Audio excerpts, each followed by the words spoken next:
And so I've tried to promote this farm as a public space for people to come and hopefully gain that connection.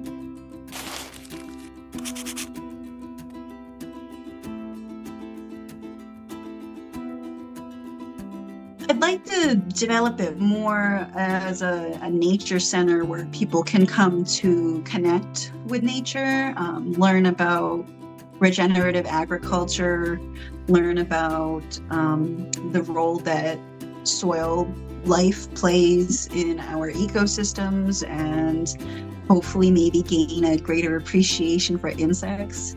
But mostly I'm hoping to leave a strong legacy for my son. We're contracted through the USDA for the next 50 years for conservation of 40 of our 53 acres. And so we can't do any timber harvesting, no farming, no grazing, or anything back there. So the only thing that land can be used for is nature connection, really.